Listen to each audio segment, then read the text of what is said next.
a deeper dive into accounting and analysis of revenue.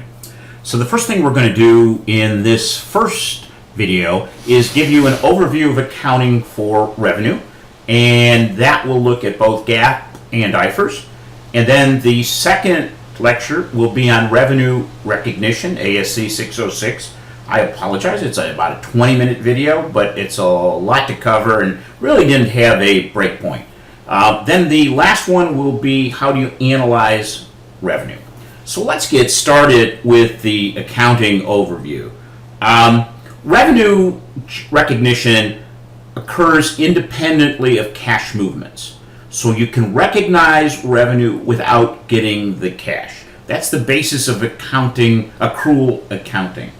So in cases that you might sell goods or service, we take it on credit, or the cash is provided in advance of providing goods and services. You can have it both ways. I've had that, and that's gotten some companies in trouble, especially one that I'm working with right now, is they had an advance payment which they spent, and when it came time to deliver the service, they had no money to pay for it. So now they're in a pickle, in a hole. So we can either sale of goods before the cash comes in, or the cash comes in before the sales of goods. Got to be careful of that. Fundamental principle of accrual accounting, which is what all of the publicly held companies follow, is following that, is that revenue is recognized in the period in which it's earned. ASC 606 gets into a lot more detail, so this is just the overview that we have today. When we look at IFRS, they specify that revenue from sale of goods is to be recognized when the following conditions have been satisfied. First one, they've transferred to the buyer the significant risks and rewards of ownerships. Okay, so at that point, the entity has transferred them to the buyer, all of the risk and rewards. Entity retains neither continuing managerial involvement nor effective control over the goods sold. Okay, so this becomes important at that point. No involvement either. The third one is amount of revenue can be measured reliable.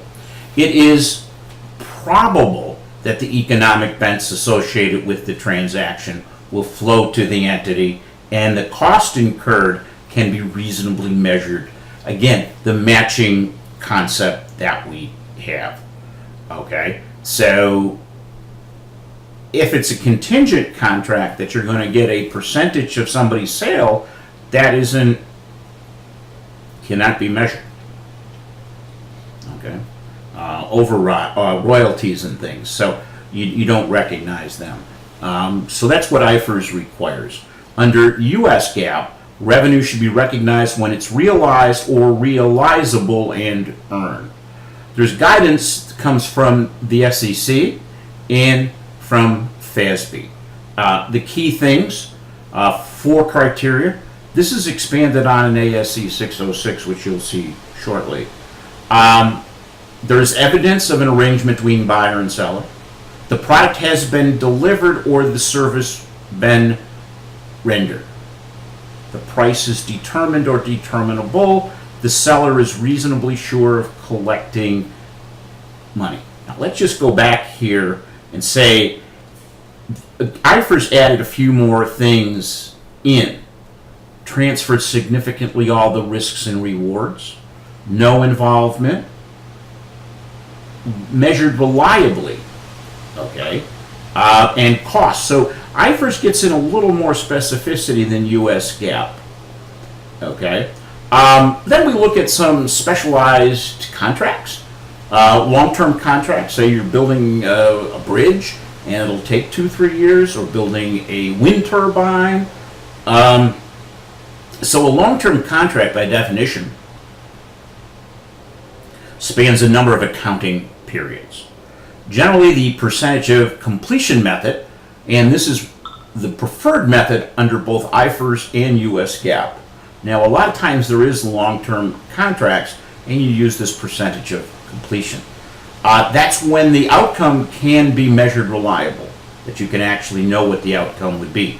In each accounting period, the company estimates what percentage of the job has been done, and they recognize that percentage of revenue, and then you have to match the costs associated with that.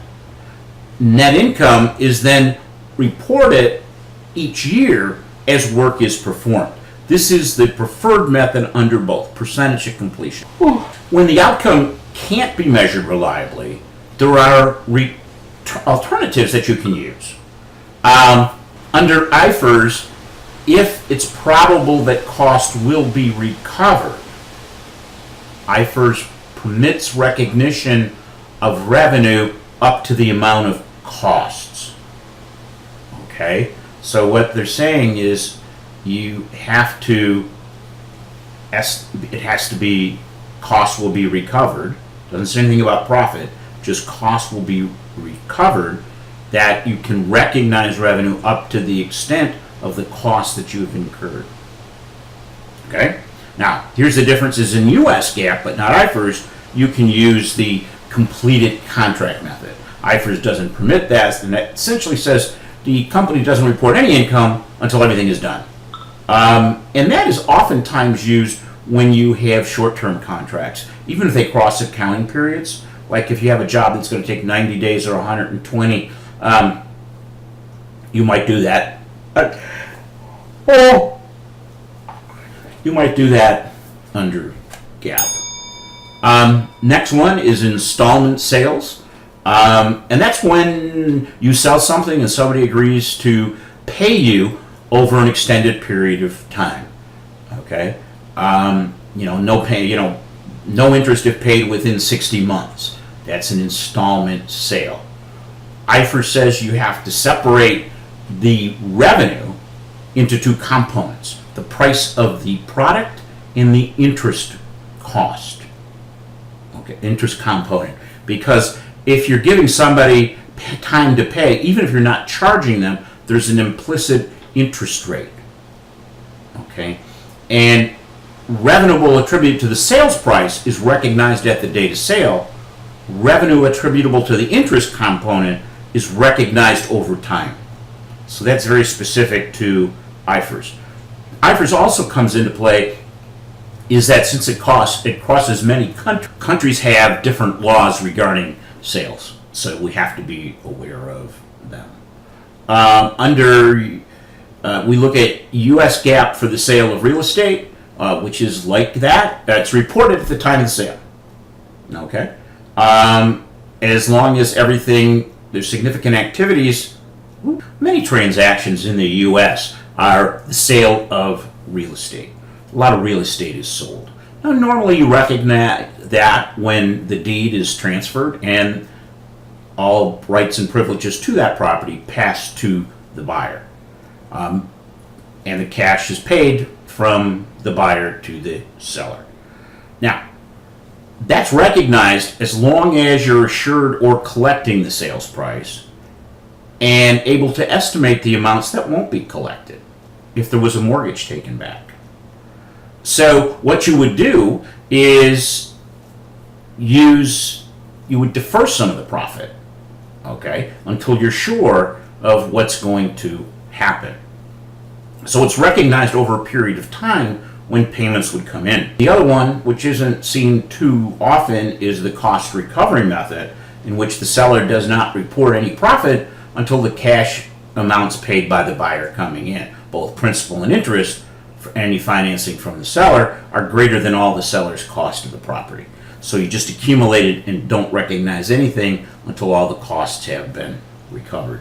Now, the next one is one that is very prevalent today in a current issue for many people. When we look at internet-based sales companies, some people sell products that they never hold in inventory. They simply arrange for the supplier to ship the products directly to the customer. We do that on Groupon, we do that on some things on Amazon, Google Express. And the question is, should that organization report the gross amount of sales received from the customers, or the difference between the sales proceeds and what they pay to the seller. Okay, so this gets a little bit sticky. Is should you recognize the full amount of the sale, what the customer is paying, or do you net it and just take what your earnings are? Okay, and in the U.S. GAAP, the revenue, the report, why is this confusing today?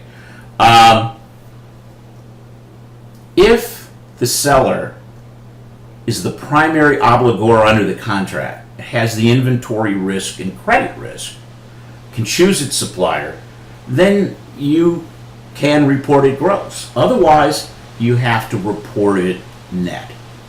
Okay? And net means, here's the real difference here, company OLR, an online retailer, buys tickets, airline, concert, whatever, resells them for $100 and earns a 10% fee. So we could either go revenue less cost of goods sold is gross profit, or just recognize revenue at 10. Now, the result is the same no matter what you do, but how you report it can be different.